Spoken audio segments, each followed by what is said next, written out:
Good morning. I'm Hal Greer, the Staff Director of JLARC. I want to welcome you to the first JLARC meeting of 2024. I want to welcome our first-time members of JLARC, and also want to welcome our former members who are returning to the Commission. And then finally, of course, our reappointed members who are continuing their service on JLARC. The first item on the agenda is the election of the Chair and the Vice Chair. I'm going to turn it over to Delegate Carr for that. I have a motion. I'd like to move that Mr. Delegate Sickles be head of JLARC. Second. All in favor? Thank you. Moved and second. Aye. Thank you. Substitute motion. Vote. You have another motion too, Doug? I would also like to nominate Senator Locke to be the Vice Chairman. Second. All in favor? Aye. Very good. Well, congratulations, Chairman Sickles and Vice Chair Locke. I look forward to working with you in those positions. Thank you. We're all excited about everything we're going to do this year, Mr. Greer, under your stellar leadership. This is my second stint on here. I don't know why I was taken off last time. I must have done something wrong. I don't know. But anyway, this commission produces a lot of legislation, and it's always good when you're carrying a bill to say this is a JLARC recommendation, and it helps to get it passed. I see Delegate Gardner's here. Welcome. And any other elected officials out in the audience? Thanks. So please proceed, Mr. Greer. Thank you, Chairman Sickles. It's typical practice to have the APA present their work plan to JLARC at this meeting, first meeting of the year, but due to schedule conflicts, it's just going to be the JLARC work plan today. So we have a fairly light agenda, just our work plan, but it'll take a little while to get through that. But we'll try to keep it moving. Turning to the JLARC work plan, as you'll see from the presentation this morning, we have a full workload for 2024. Most of the work is already underway. The project teams are making good progress, and we're receiving good cooperation from the relevant agencies and universities. This morning, we'll provide a brief overview of each study that we're conducting, as well as ongoing oversight that we are doing. This meeting provides an opportunity for you to give input to the study teams on the reviews that they're conducting, as well as to ask any questions that you have about the studies. The only request that I have is that we not have a discussion of potential study findings today, given that even though some of the studies are fairly far along. It's been long-standing practice not to publicly comment on study findings until the work has been fully completed and staff are before you presenting the findings. After the work plan is presented, we would ask that there be a vote of the Commission to approve the work for the year. One other point about the studies that we're conducting this year. Our work is generally directed either by joint resolution that's passed by both houses of the General Assembly or by resolutions approved by this Commission. All of the work that we're doing this year is work that was approved by this Commission. There were no joint resolutions passed in the 22 or 23 General Assembly sessions. Just a brief description of how we're organized at JLARC so that you may better understand who's presenting to you today. We have 3 associate directors, Justin Brown, Tracy Smith, and Kimberly Sartay. All of the work of JLARC is under the oversight and supervision of one of these 3 associate directors. Our studies are led by project leaders who typically have 2 to 4 analysts who are working with them on a study at a time. This morning, you'll be hearing from the associate directors, as well as each of the project leaders, as well as the 2 senior staff who lead our ongoing oversight. With that, I'd like to turn it over to Justin Brown. Justin?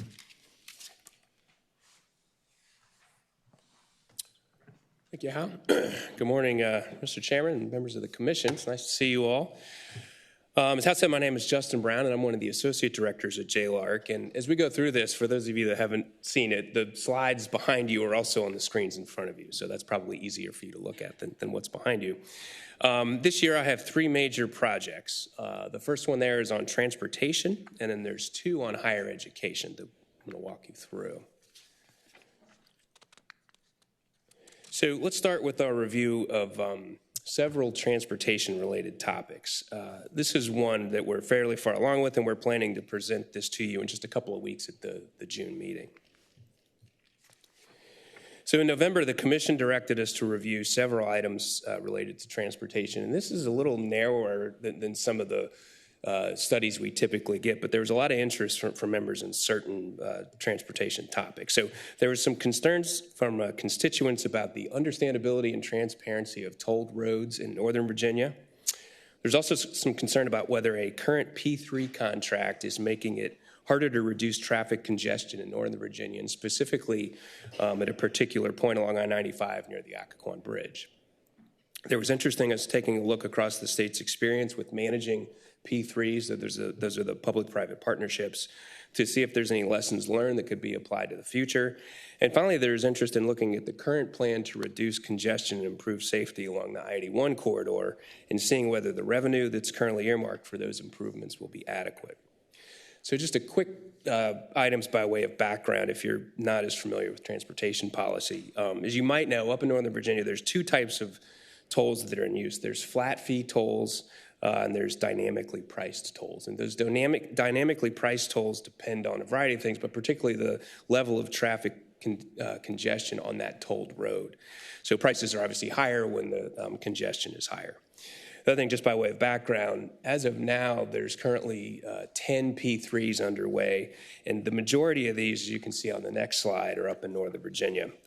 Obviously, I'm not going to go through all this, but this just kind of shows you that they follow the corridor east to west on 66 and then kind of along the Beltway in I-95. And if you look at the opening dates on some of those, Virginia's been doing P3s for quite a long time, and when you talk to folks, it's kind of considered a national leader in experience with P3s. So what we do is take the study resolution as it's kind of approved and then spend some time kind of decomposing that down into more specific researchable questions, and then we line up research methods with those questions. So I'm going to do this, and then all of our subsequent presenters will do this. We'll show you our issues, and then we'll show you, at a high level, the research we're planning to do. This came quite easily out of the study resolution. Sometimes we have to do a little bit more work to make it completely researchable, but you can see we're looking into the understandability of tolling signage, rules, and rates to drivers up in Northern Virginia. Looking at that specific P3 contract, particularly in terms of whether they're called compensation events, but the contractual penalties in that contract are hindering the ability to alleviate congestion around the Occoquan Bridge. And I mentioned we're looking into some things along the I-81 corridor and then lessons learned for P3s. So to answer those questions, we're doing a variety of things, which we always do, kind of a mixed methods approach is what we call it. We're interviewing transportation planners at the state, regional, and local level.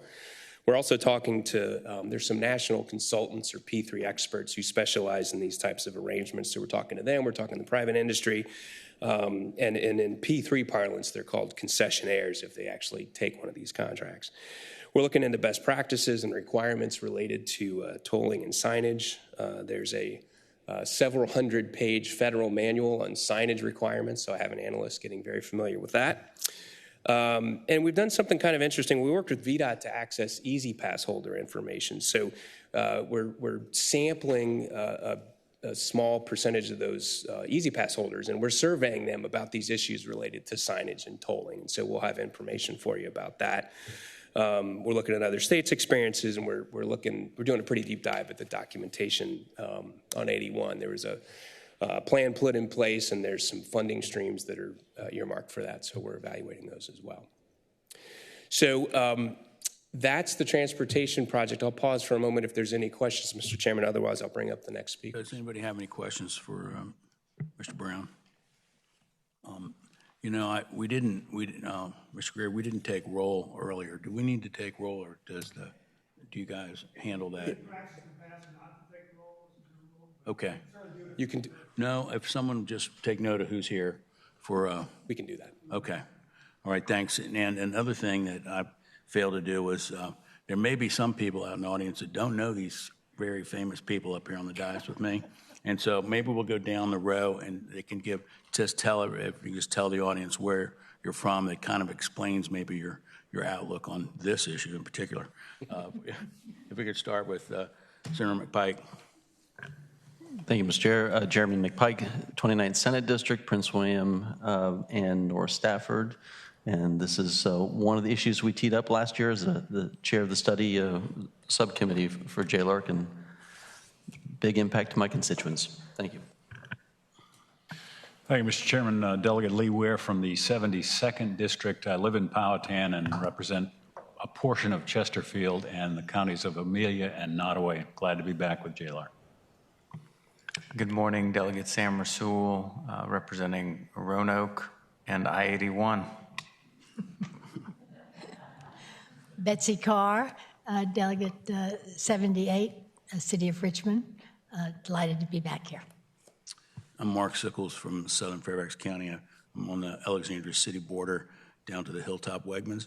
And one interesting part about my district is I have 3 metro stops, Huntington, Springfield, Franconia, and I have the platform only at Van Dorn Station.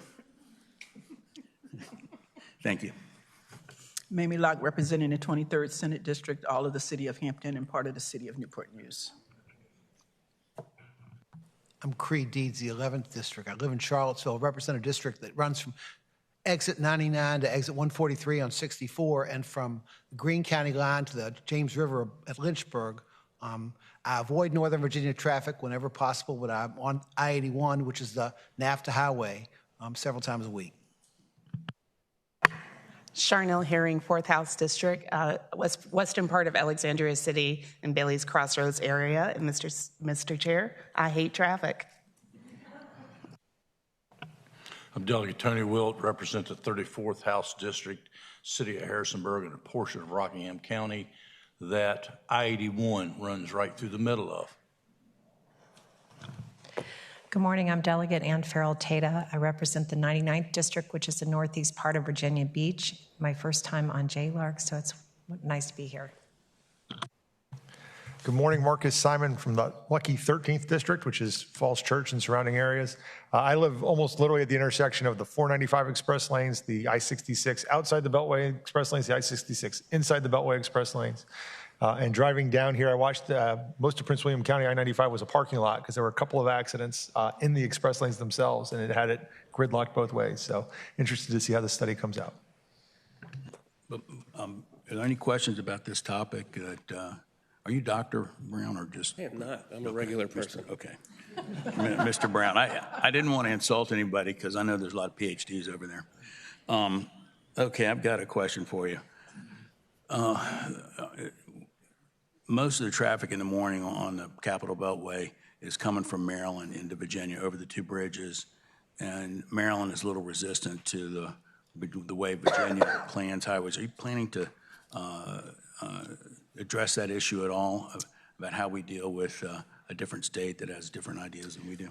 Well, to some extent we are. I will tell you, as we have talked to the transportation planners and experts up in that area, they independently raise that as kind of a challenge. And I think it's particularly a challenge there, but one of the things we're going to kind of have some commentary on is it can be a challenge certainly across jurisdictional borders, but even when you have roads that are managed by different providers, there's a transition point there, and we'll have a little bit of commentary about some of the challenges related to that. But in terms of specifically getting into how do you kind of handle the cross-state challenges with that roadway, we're not going to really get directly into that. But that is a major issue up there. I'm certainly aware of that. Okay. Senator McPike. Thank you, Mr. Chair. You know, as you guys dig in and take a look at this, as you probably recall from last year, part of the issue were there really different rules of the road depending on which operator you're driving on. Which road you're driving on has different rules. I had a local business that had, because they were towing a lawnmower and it had multiple axles, they racked up $30,000 in bills over just 1 month because there's an axle count issue on the 66 corridor. There are lots of different things like that occur based on different operators and different roads, and it's not apparent as you drive across all of our different roads that there's different rules of the road, literally. And that's frustrating to a lot of businesses, a lot of individuals. Plus collections are different depending on which place you go to. So there's lots of different complexities that are not seamless at all across our larger network, Mr. Chair. And just as you know probably better than I do, the inherent with having these different operators manage these lanes under very long-term contracts. One of the challenges is those different kind of rules of the road, as you say. So we'll have some information about that. Okay, anybody else? Please continue. So what I will do now is turn it over to two project leaders in sequence where we have y'all gave us a pretty comprehensive review of the higher education system last year, and so we're breaking that up into two studies. So I'm going to ask the first project leader for that, Stephanie Paps, to come up and talk about that study. Stephanie?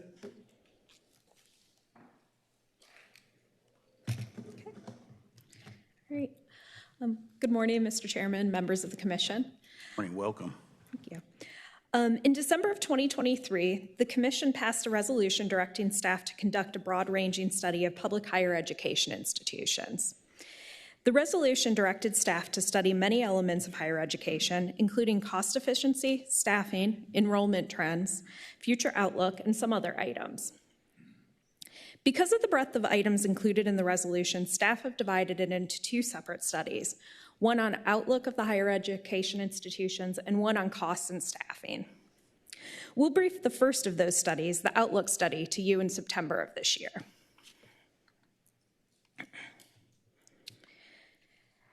For the outlook study, we'll address the items in the study resolution that direct us to review trends in student application, admissions, enrollment, retention, and graduation rates, alignment of degree offerings with the Commonwealth's workforce needs, factors that contribute to changes in institutional revenue levels and composition, and the financial sustainability of institutions based on recent trends.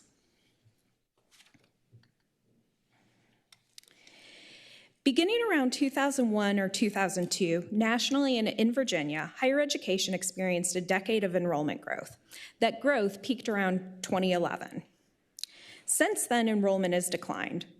And while overall statewide enrollment has declined, the story on an institution-by-institution level has varied.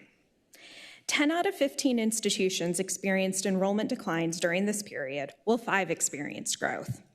Those 5 growing institutions were Virginia Tech, George Mason, James Madison, UVA, and William & Mary. Slide 12 lists the major questions we plan to address in the Outlook study. How has institutional enrollment and revenue changed, and how do these compare against relevant benchmarks? How well do the academic offerings at each institution align with the occupations and skills needed in today's economic environment?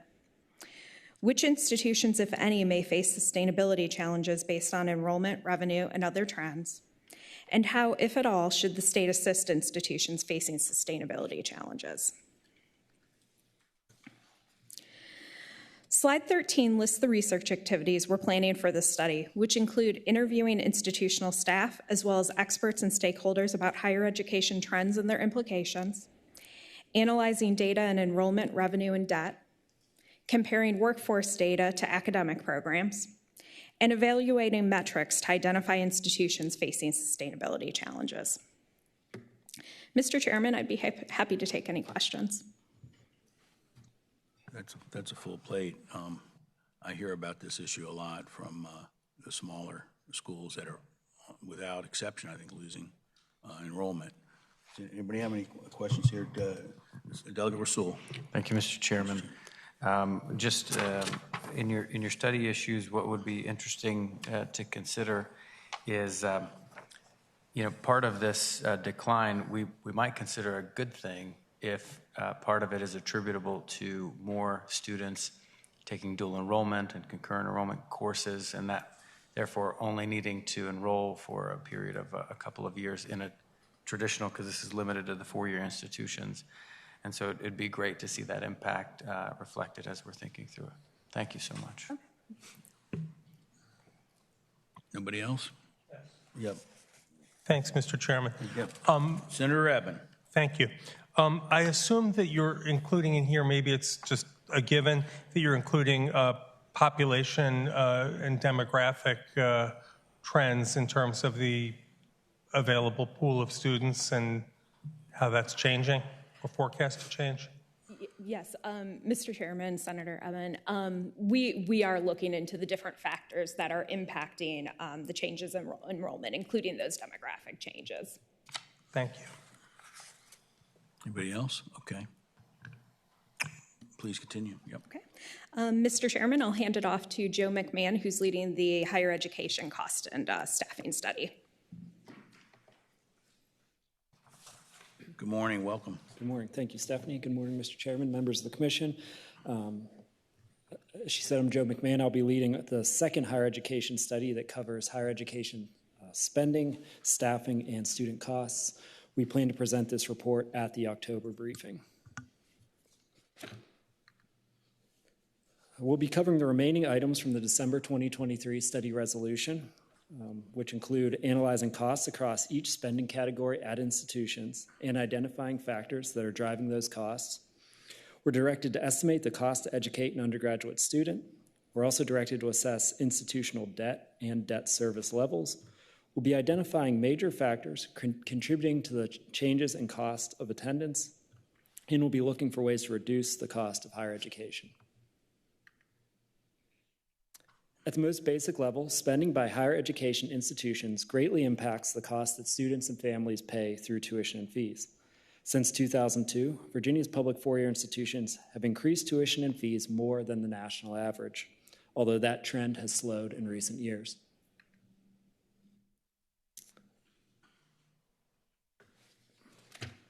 By another measure, tuition and fees at Virginia's public schools peaked during the 2021 school year when adjusting for inflation and have come down slightly since. Our main study issues will be to look at institutional spending in total and by category, how that has changed over time, and how it compares to similar institutions nationwide. Likewise, we'll be reviewing staffing levels over time and compared to similar institutions. On the student cost side, we'll be looking at the advertised and net or actual cost of attendance, and we'll be putting that in context of various measures of affordability. Finally, we'll look for strategies that can help institutions control spending and staffing levels or improve efficiencies. Our research activities will include conducting interviews with experts and staff at higher education institutions. We'll analyze spending and staffing data from several sources, and we'll be identifying best practices for efficiency and cost control, as well as assessing the extent to which Virginia institutions are utilizing those practices. Mr. Chair, I can pause here for any questions. Any questions? Yeah, Delegate Wilt and then Senator Locke. Thank you, Mr. Chairman. You're going to look at both of these studies, how they possibly can be related, and gather information that... Mr. Chair, Delegate Wilt, absolutely. I think there's going to be a lot of crossover between the two studies. For example, I could see that institutional sustainability and institutional debt and debt service being closely related. Enrollment and institutional revenue and spending is closely related. So we'll be working closely together.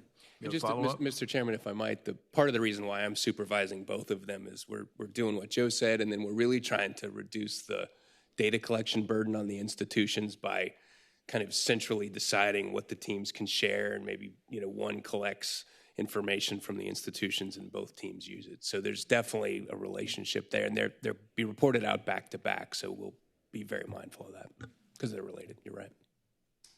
Okay. Senator Locke.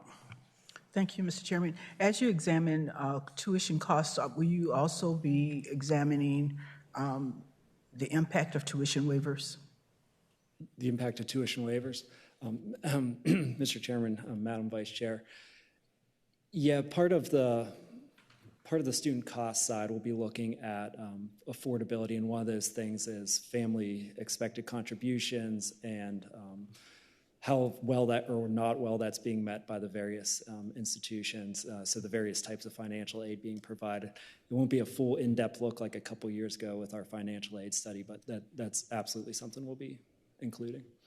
And I'm sorry, Mr. Chairman, the other thing just to say, there's the impact to the student side of that, which we'll look at. But then as we're going around and talking to some institutions where enrollment has been declining, one of the things that they've been struggling with is how much to discount tuition or waive tuition to encourage more people to come. And that obviously lowers their revenue, so they feel a little boxed in. So the prior study we just talked to you about is going to have some commentary about that as well.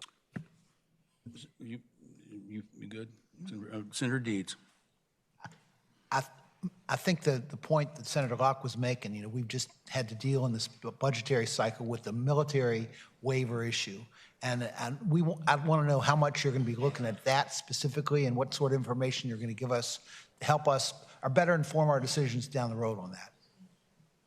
If I might, as we've been talking to institutions, there have been quite a number that have unprompted brought that up as a revenue hit to them, particularly if you're in certain parts of the state where there's a large military presence. So that's going to be a theme in the Outlook study, and we'll have, I think we'll be able to quantify the effect of that on revenue in terms of the percentage, for example, that it kind of is on an institutional revenue base. Particularly in the eastern and Hampton Roads part of the state, that's a big impact for them. One of the reasons I've been given over the years that tuition and fees are higher in some schools is that the technical nature of the curriculum. So are you going to try to factor that out because laboratory equipment and high-end machinery, that type of stuff is costly? Yes, Mr. Chairman, we're working on a couple different methods to try to identify kind of a predicted cost or comparable schools for which to compare our institutions to for costs. And yeah, several of the aspects in that calculation is looking at the level of research, the degree program mix, undergraduate versus graduate students. All those things can impact the cost of providing instruction and education. I'm looking forward to this because there's about 6 schools that say they're have the lowest tuition in Virginia. So, so now we're going to find out. Well, Mr. Chair. Which one? Pardon me? Senator Deeds. VMI, Virginia Tech, and our investment in Mary Baldwin for the Women's Institute they have a peculiar cost with respect to military uniforms. Are you going to take a look at any fees, in addition to tuition, like student athletic fees at the other institutions and also the military fees? What kind of pressure that puts on the institutions and what on the legislature? Yeah. Mr. Chair, Senator, absolutely. We're looking at the tuition side of things, but also, student fees, the mandatory and non-mandatory fees, and then we can see VMI and a little bit at Tech as well it's a category called unique military activities. So we'll definitely factor that in as well as part of both on the fee side and the spending side. We also have a spectrum of, we have some schools that want to waive out-of-state tuition altogether and others who need to charge more for out-of-state. Are you going to try to balance that conundrum? Mm-hmm. Mr. Chair, that's probably something we're still giving some thought to. A lot of the work will be focused on that in-state tuition fees, but the out-of-state component is definitely an important source of revenue for some, and people treat a lot differently. So we'll have something about that. Well, also, just if I might, on Stephanie's project, to your point, there's big differences in pricing power for certain institutions, and it's interesting how, based on the demand to go to that institution and how much of that is kind of from other states or even globally, frankly, that really affects the ability to kind of either not charge or charge more, and institutions make different decisions about how to think about that. For a lot of schools, they view it as, I don't want to say necessarily a profit center, but they charge far more than the cost, and people are happy to pay that. But there's institutions that make the opposite decision. If there's a highly sought-after type of student, they will heavily discount or not charge tuition at all. So we'll have some commentary on that for you. Okay. Anybody else here? All right. Please continue. Thank you. I'll now turn it over to our Associate Director, Tracy Smith, to introduce our next group of studies. Thank you. Good morning, Ms. Smith. Good morning, Mr. Chairman, members of the Commission. As Joe said, my name is Tracy Smith, and I'm an Associate Director at JLARC. I'll be supervising the studies that are shown here on slide 20. These are our review of the VCU health system, which we'll brief to you in just a couple of weeks at our June 5th meeting. Our review of the state's efforts to deploy broadband services statewide. Our review of the Virginia Department of Health, and finally our assessment of the advantages and disadvantages of transferring the Department of Juvenile Justice from the Secretariat of Public Safety to Health and Human Resources. Lauren Excel is leading our review of VCU Health as well as broadband, and she'll walk you through the work we have planned for those studies this year. And she'll be followed by Drew Dickinson, who is the project leader for our study of VDH, and Brittany Etz, who is leading our assessment of the DJJ Secretariat. Lauren? Good morning, Mr. Chair, members of the Commission. As Tracy said, I'm Lauren Axel, the project leader for our review of the VCU health system. The study was authorized by the Commission in November of last year, and I'll move through the slides for the study fairly quickly because, as Tracy mentioned, I'll be sharing our findings with you in just a couple of weeks during the June meeting. Our review of the VCU health system was a somewhat narrowly scoped review. We are directed to focus on governance structure, which includes the health systems board and overlap with VCU.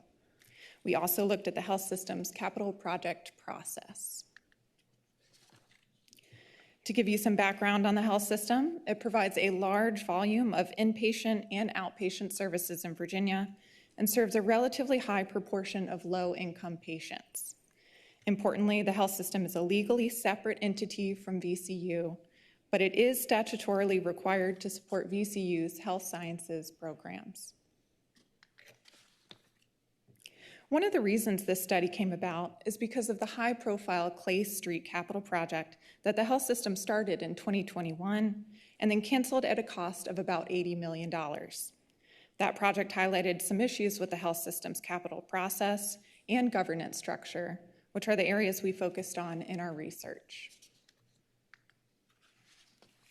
We're looking at a number of study issues, including the effectiveness of the health system's capital project planning, construction, and oversight, board membership, executive leadership, and VCU's involvement in health system governance, how that compares to other health systems, and whether the governance structure should be changed. Here's a list of our key research activities on slide 26. Two things I'll highlight are that we've conducted many interviews with health system and VCU senior leaders, and we also surveyed health system board members. But more to come on our research in the next couple of weeks during our June meeting. Mr. Chairman, I'd be happy to answer any questions before moving on to the next study. Terrific. Senator Deeds? Mr. Chair, this is an issue that, we've heard from a number of VCU people that care about the university, but we've heard on both sides, and we need to get to the bottom of it, and I'm glad to see this is on your agenda. I think you might make the newspaper with this one. Anybody else? Okay, please continue. Okay, Mr. Chairman, I'm also the project leader for our broadband review, which was approved by JLARC last November. I'll share the findings from this study with you during our December meeting this year. For the broadband review, we are directed to look at the state's efforts to expand broadband access, specifically how broadband funds have been used so far, state agency staffing, procedures, authority, and expertise to deploy funds and monitor projects, and what the timeline and potential obstacles might be to achieving universal connectivity. According to one of the state's recent plans, Virginia aims to achieve universal broadband access by 2027 or 2028. Progress has been made in recent years, but many locations still lack access, and some individuals have difficulty affording broadband services. Two key programs in the state are the Virginia Telecommunications Initiative and the federal BEAD program. These programs already have or will provide substantial funding for broadband, along with a few other programs. Legislation did recently pass during the session to help address broadband challenges, such as disputes and delays in the process to make utility poles ready for aerial broadband deployments.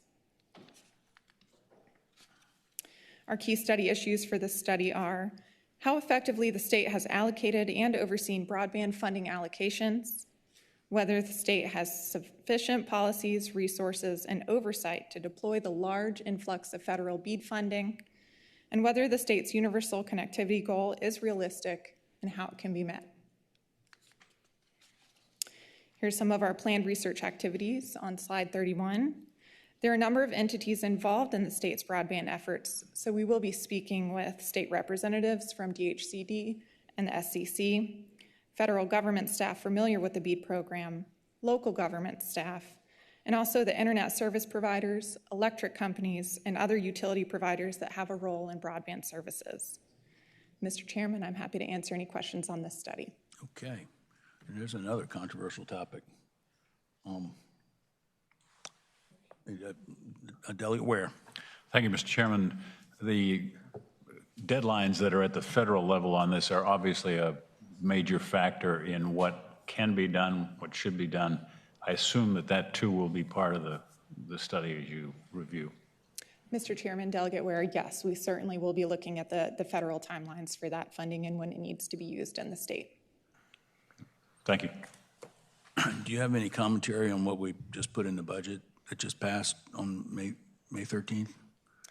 Mr. Chairman, as we understand it, it is some progress towards affecting some of the challenges that have been threatening the current broadband funding that's already been awarded out there. So we're going to be looking at what else needs to be done, but it sounds like some progress certainly was made. Oh, terrific. You know, we have a task for a speaker select committee on healthcare in rural area, in rural Virginia, and you know, getting broadband out there is critical to using telehealth.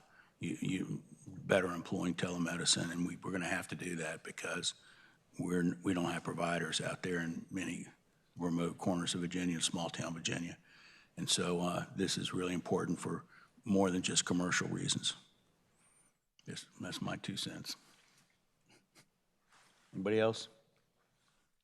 Okay, thank you. Please continue. Thank you, Mr. Chairman. And now I'll turn the podium over to Drew Dickinson to discuss the study he'll be leading this year.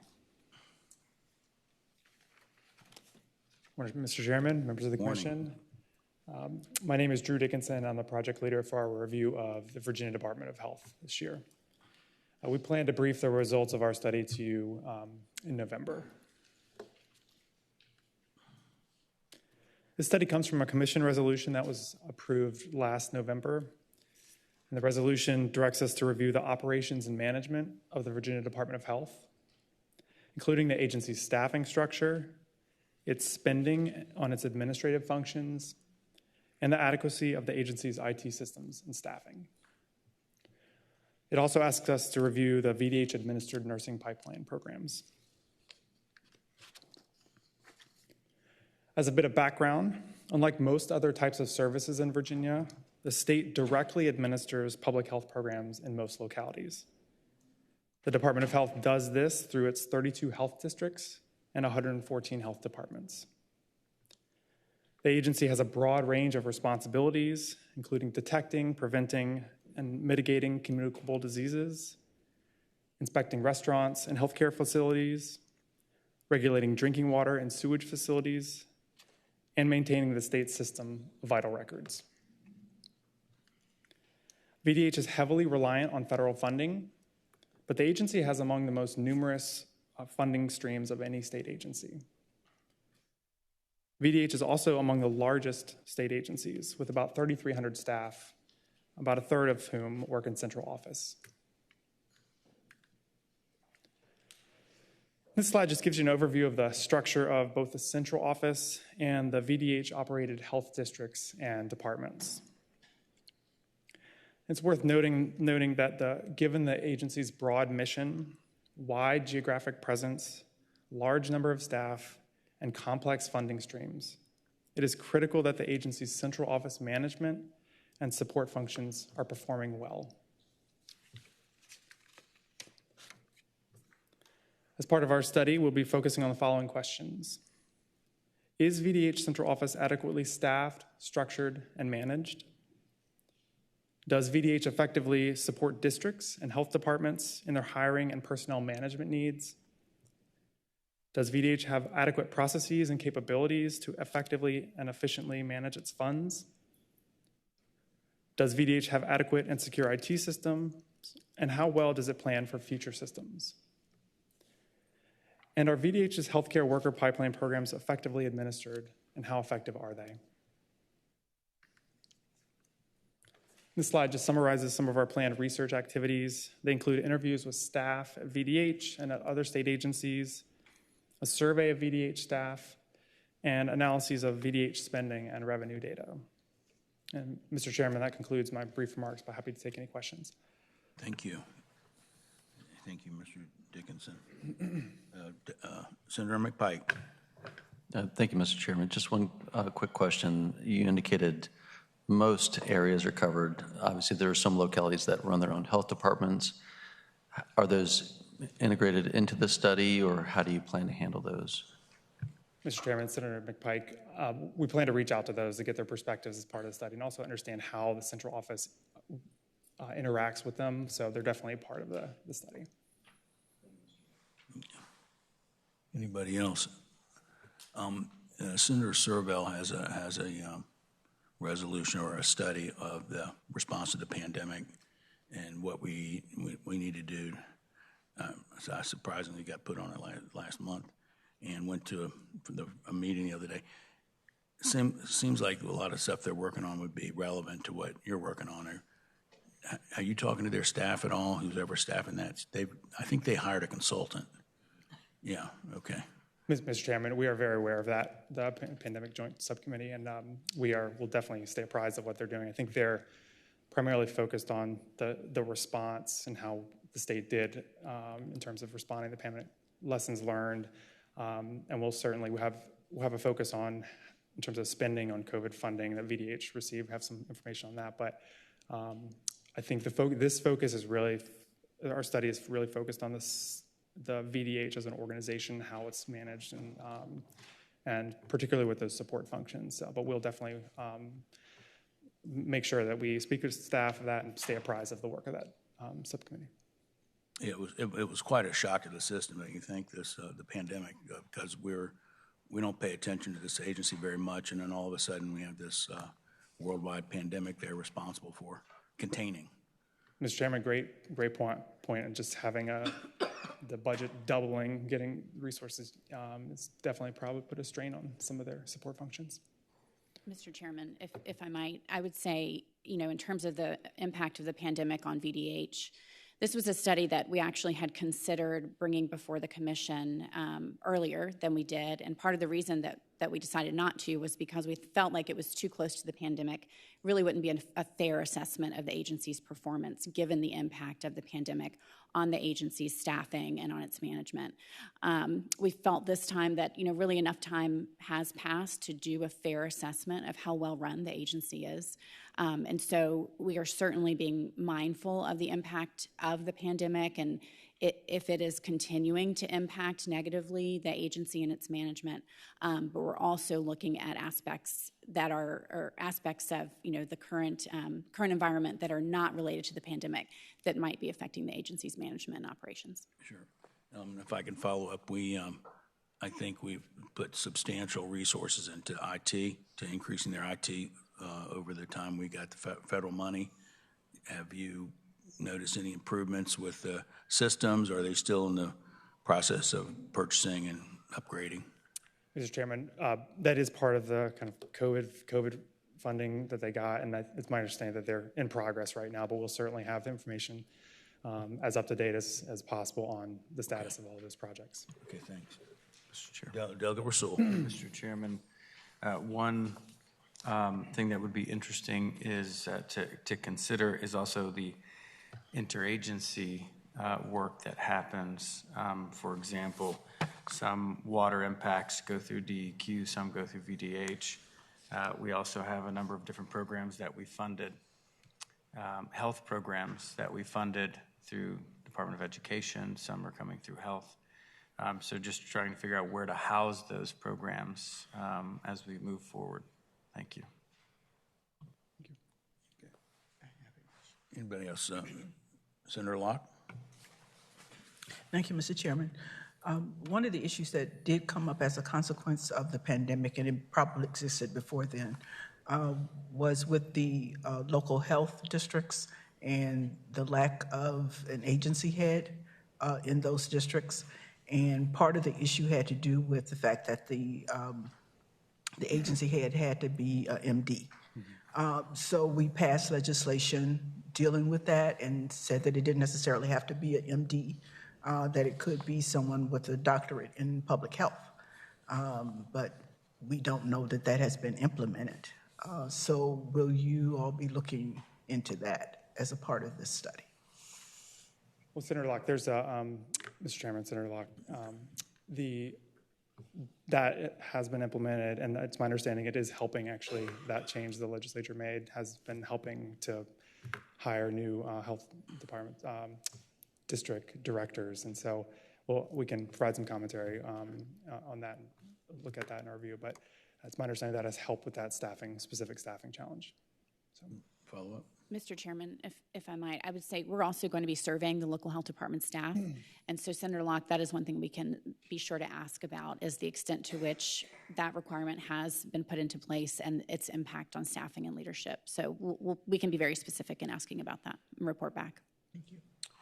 Is there have you been able to detect a rhyme or reason why some counties have their own health department and then some counties are grouped together? I mean, I'm glad they're having, critical mass and doing that, but we need to find maybe the best combination. And Mr. Chairman, I don't know that reason, but I definitely want to understand by talking to those health districts that are separate as to why they decided to go that route. But the study right now is really focusing on the central office management, but we can certainly look into that a little bit. Okay. Anybody else? Delegate Gardner, do you have a question? Yeah, go ahead. Well, I just kind of was along the same lines. I know that, like, in our county, we have the county, I know it's funded locally, it's funded by the state. The funding source is kind of confusing. And is there a way to ascertain why that is and to try to make that more reasonable?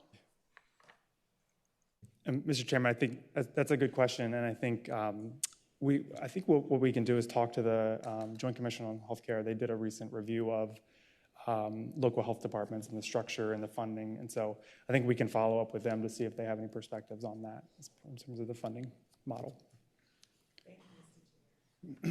Mr. Chairman, just to interrupt one last time, I'm sorry. Drew said it well, but we really are trying to focus, this study on the role of the central office, the operations of the central office. We'll be working with health departments to the extent that we are getting input from them about the operations of the central office. Drew's right, the Joint Commission on Healthcare did a study of the local health department structure a year or so ago. We've worked with them closely already to, kind of leverage the information that they have, but we just want to make sure it's clear to the Commission that this study is not focusing on the Department of Health writ large, which would include the local health departments as well as the central office. We're really focusing on the operations of the central office. Okay, so that kind of answered a question I had, which is, are you going to tell us which health districts performed the best during the pandemic, and I guess you're not going to do that, but because this is the central office you're looking at.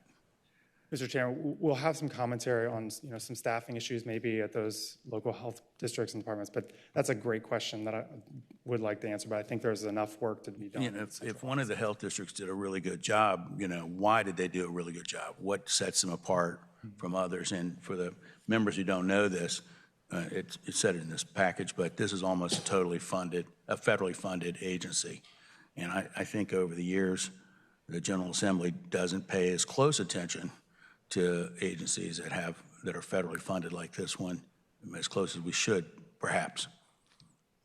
Mr. Chairman, one more thing I'll follow up with is that I think it will be important for us to understand what the central office knows about the performance of the health districts and departments and whether they have good information. And so it's a good starting point that we can certainly provide some information on. So. Okay. Mr. Chairman, I lied. I have one more interruption. I'm so sorry. No, if you'll let me. Please do. One of the great things about this study is that I do think it will allow us to potentially identify study topics for next year, for future JLARC studies that we can bring before the commission and the study subcommittee this fall. And so that's one thing that we're being mindful of is, are there certain programs at VDH that need to be evaluated more in depth than we'll be doing in this study? Are there certain aspects of the entire system, like the local health department structure or its funding, that we can dig into further in a future study? And so Drew and his team will be doing work to try to identify some of those issues that we might want to bring before you in the fall to discuss a potential future study topics for next year or future years. Okay, has it prompted any more questions from the commission here? Okay, thank you. Thank you, Mr. Chairman. I'll turn it over to Brittany. Good morning. Welcome. Good morning, Mr. Chair and members of the Commission. My name is Brittany Utz, and I'll be leading JLARC study reviewing the Secretariat for the Department of Juvenile Justice. We plan to present the findings of this study to you later this year at our December meeting. The Commission approved the resolution directing JLARC to conduct this study in November of last year. As part of this study, we have been asked to look at the feasibility, costs, and benefits of transferring the responsibility for DJJ from the Secretary of Public Safety to the Secretary of Health and Human Resources. You may recall that JLARC conducted a broader study of the juvenile justice system in 2021, which focused more heavily on the effectiveness of services provided to youth involved in the system. Because of this, the study effort this year will focus specifically on the potential impacts of transferring DJJ to the HHR Secretariat, rather than an in-depth review of the quality of services youth receive. To provide a bit of background, DJJ is currently one of 11 agencies within the Public Safety Secretariat, and its mission is to protect the public by preparing court-involved and committed youth to become successful citizens. DJJ began a transformation effort in 2016 to improve the effectiveness and efficiency of the juvenile justice system, and as part of that effort, DJJ has modified much of its programming with the goal of achieving a better balance between punishment and rehabilitation. About 3,000 youth are involved in the juvenile justice system annually, and many of these youth are eligible for services delivered by agencies in the Health and Human Resources Secretariat, including CSA services, foster care, and self-sufficiency programs. The issues that the team will examine as part of this study include looking at how transferring DJJ to the HHR Secretariat would affect youth and their families, public safety, DJJ's ability to collaborate with both criminal justice and HHR agencies and programs, and state and local costs. The team will also identify logistical considerations surrounding the transfer of DJJ to the HHR Secretariat. Slide 42 shows the research activities we will complete for this study, including interviews with various agencies, subject matter experts, and stakeholders, reviews of agency structures in other states, a review of literature on organizational management and juvenile justice best practices, and an analysis of agency budget and expenditure data. I will stop there in case there are questions about this study.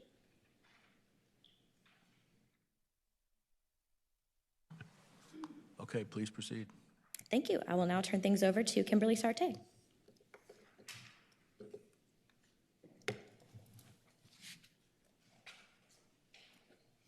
Good morning, Mr. Chairman. I'm Kimberly Sarte, and I am JLARC's third Associate Director. The work under my supervision this year includes JLARC's review of the impact of data centers in Virginia, the ongoing evaluation and oversight that JLARC provides for the General Assembly for several state agencies and programs, and also the fiscal analysis services that we provide. So I would now like to introduce Mark Gribben, who is a project leader for the data center study.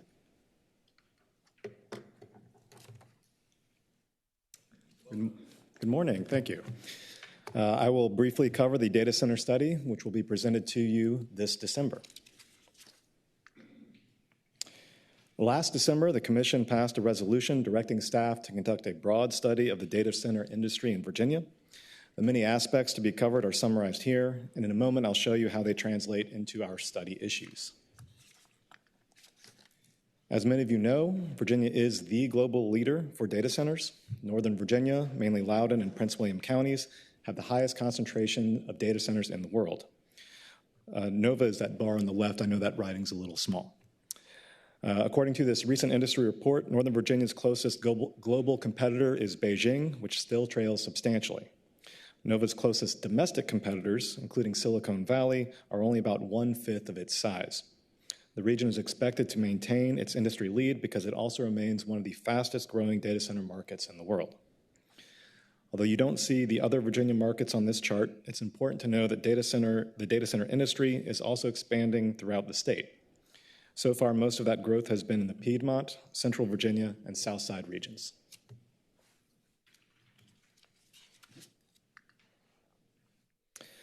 Virginia offers tax incentives for large data centers to locate here because of the high capital investment and local tax revenues they can generate.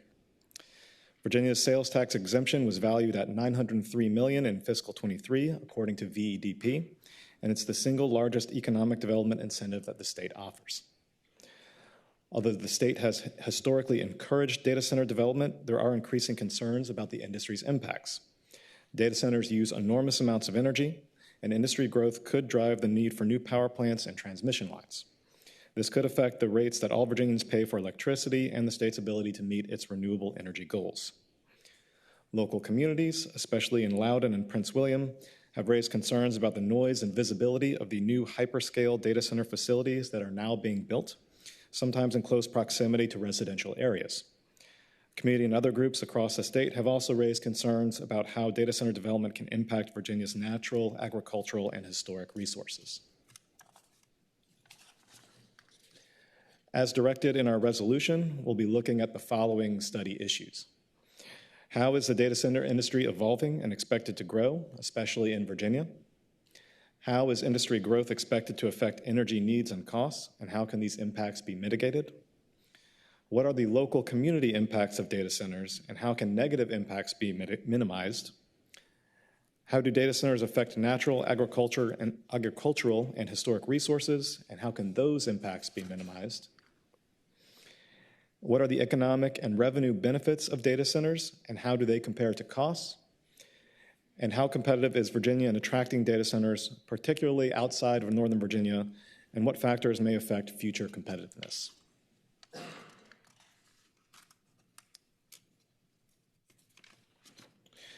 We have a number of research activities planned or underway for this study. Foremost, we'll have a high level of engagement with local communities and data center companies. We're also working closely with utilities, local governments, and state regulators, especially on questions related to development, water, air, and energy. Finally, we're employing consultants to help us develop independent energy demand forecasts and to model their impacts on infrastructure costs, or on infrastructure needs, costs, and carbon emissions. I'll stop there, Mr. Chair, if there are any questions from you or the Commission. Questions here? Yeah, I see. I don't know who was first. Senator McPike and then Delegate Ware. Thank you, Mr. Chair. And you've taken on a quite large task as a team to take a look at this, which I appreciate, helping to represent Prince William County. I guess two components. First of which is, as you're looking at the modeling with the consultant, I hope you have an opportunity to maybe have discussions around where the technology around transmission lines is going. I know I've done a fairly good amount of research in terms of new technologies that are not yet utilized that reduce the transmission energy loss within transmission lines, as well as the coupling of battery energy storage and other methodologies within systems that are emerging and I think do impact this discussion. Probably a more technical side conversation on some of those, but this is a huge topic, huge issue. Obviously the economic impacts are also important.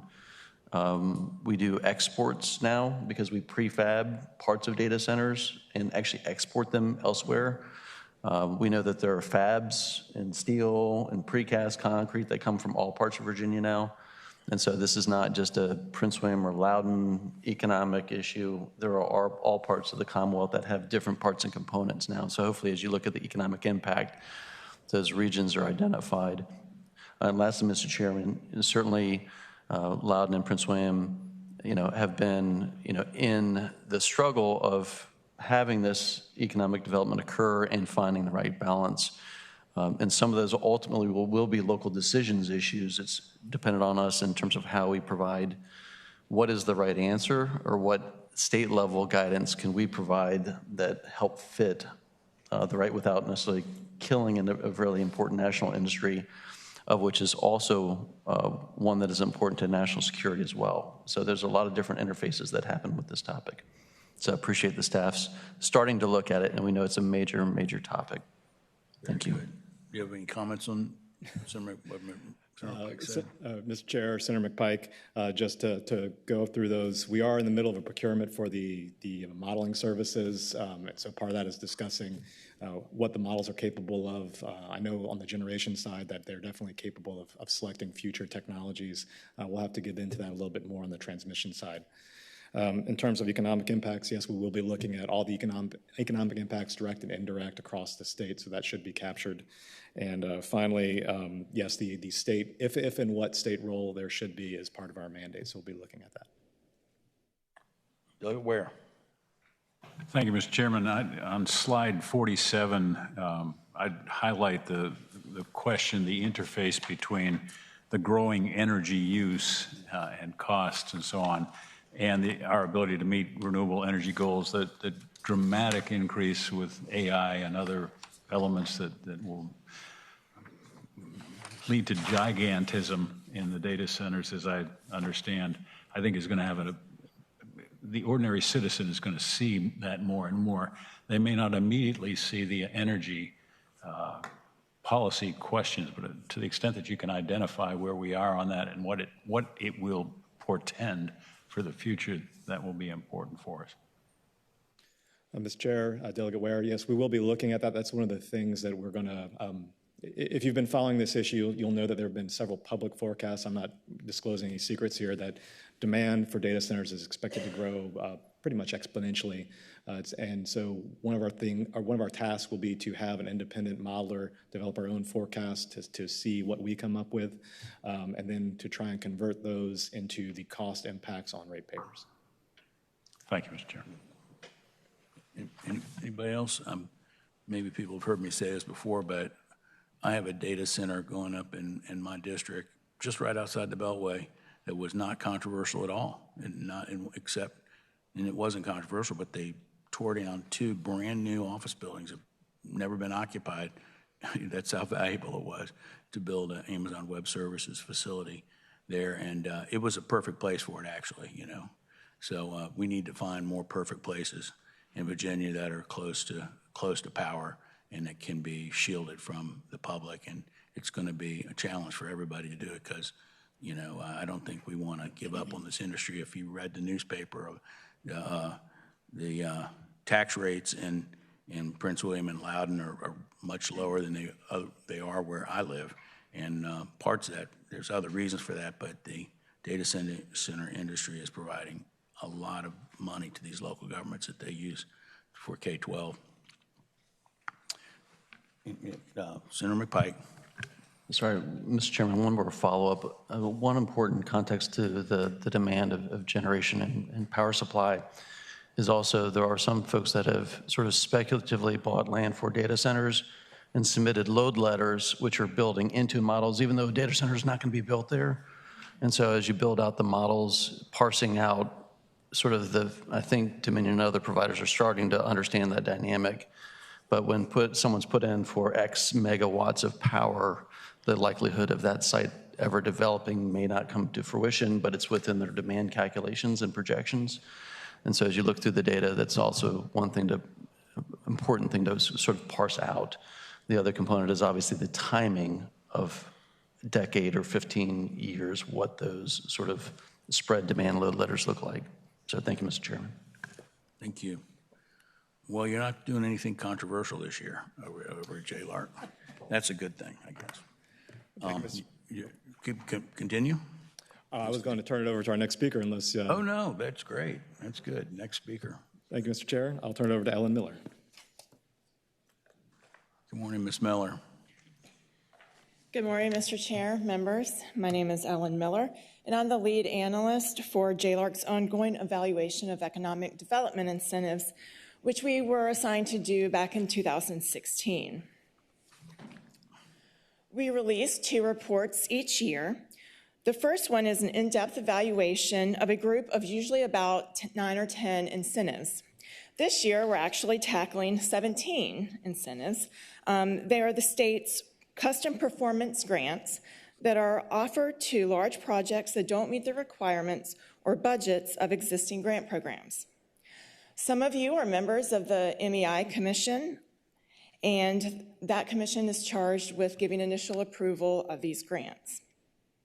And I will brief you on our findings of the state's custom grants at our meeting in 2 weeks. The second report is our annual report providing high-level information about spending trends for all incentives and performance, particularly the performance-based grants. We also report on the economic benefits of spending across all incentives every other year, and this year's report will include information on that topic. And I will present that report to you in November. Mr. Chairman, that concludes my prepared remarks. Any questions? Any questions? We're really looking forward to the... Okay, well, I'll turn things over to Jamie Bitts, who will take you through most of our other oversight responsibilities. Good morning, Mr. Bitts. Good morning, Mr. Chairman and members of the Commission. As Ellen said, my name is Jamie Bitts, and I'm the analyst responsible for JLARC's oversight of the Virginia Retirement System, Virginia 529, and the Virginia Information Technologies Agency. In terms of our oversight of VRS, we're conducting a review of their investment benchmarks that's intended to provide information to you about the purpose of the benchmarks, how they're determined, and then how they're used to assess investment performance. And we'll present the results of that review to you at the July Commission meeting. We'll also present our semi-annual update on VRS at that meeting, and you'll hear from the VRS Director and the Chief Investment Officer as well. And then we'll have another VRS update for you at the December Commission meeting.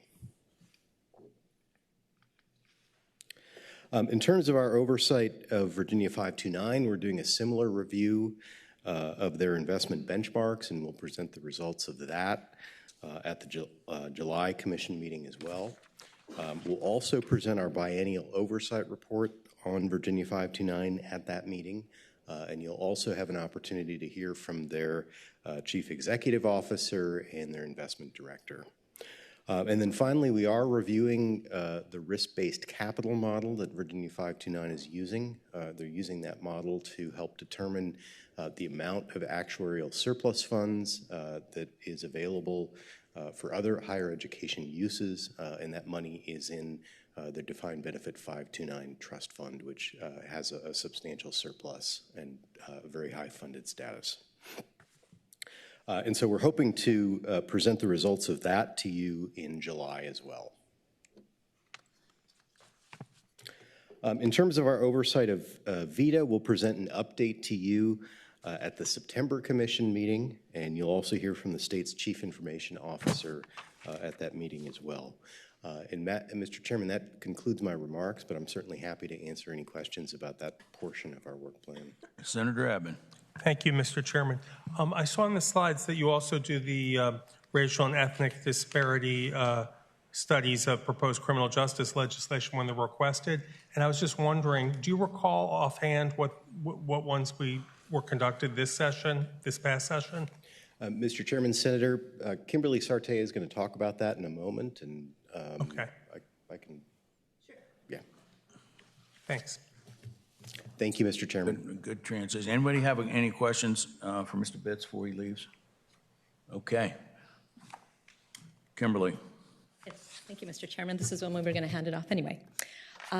So yes, Senator Eben, we conducted 2 racial and ethnic impact statements this past session. We were requested to conduct 2 by the Senate Courts of Justice Chair. One of them was about the bill SB 356 on court-appointed counsel fees.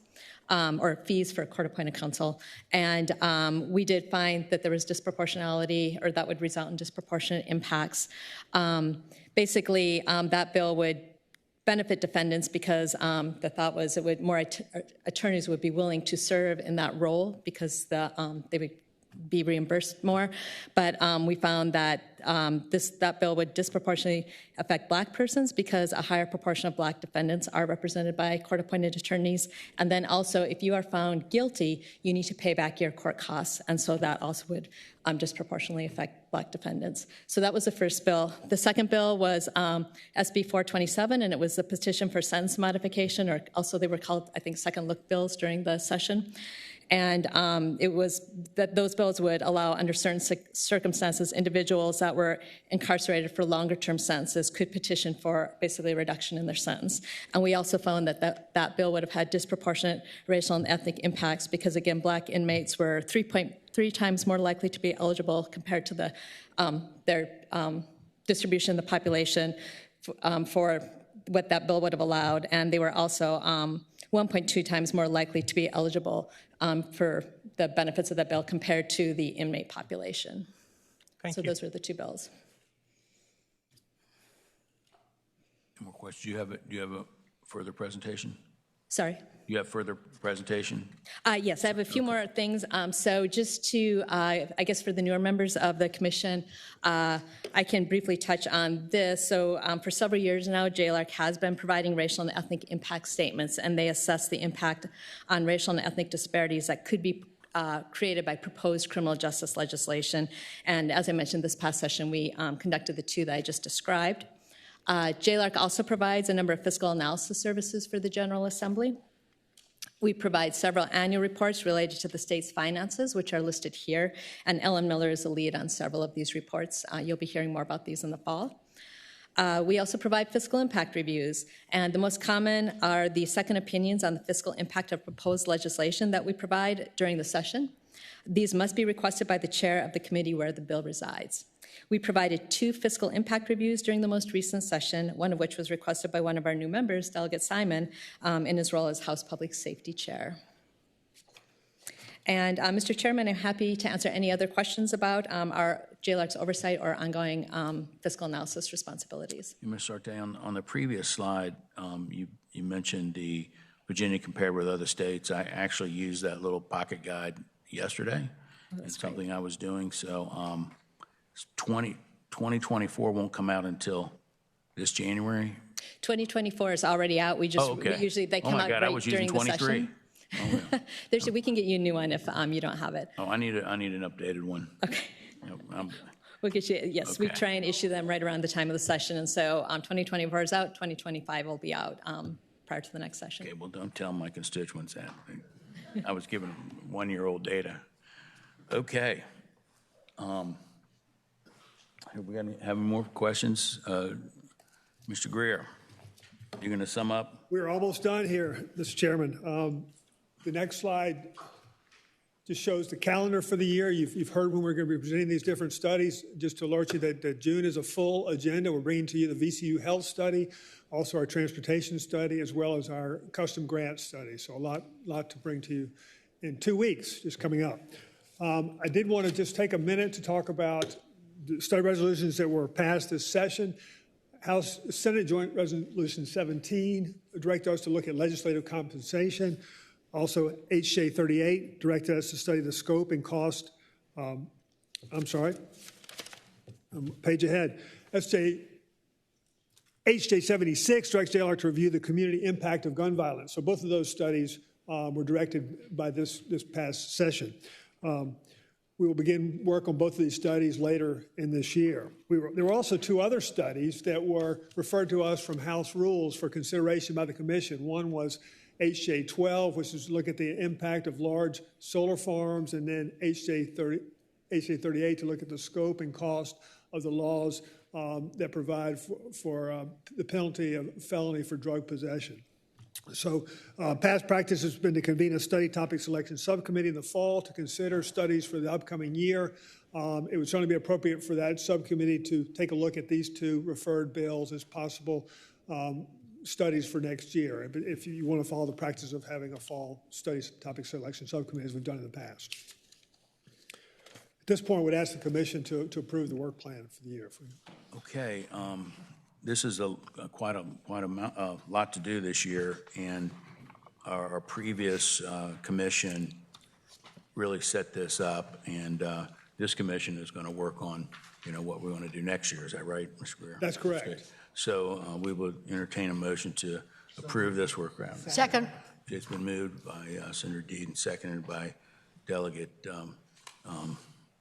Carr that we approve the work study. So I guess it's a voice vote. We could buy it with a voice vote, or do we have to take a roll call? I think voice is sufficient. Okay, all in favor say aye. Aye. Opposed? Okay. Good luck, Mr. Greer. This is a lot of stuff, a lot of things to do, a lot of topical subjects that we all talk about every day, and you're gonna find the answer. That's right. That's what we like Bring you about all it. the answers. We need the answers. Okay. Okay. Thank you very much. The committee is adjourned. Thank you.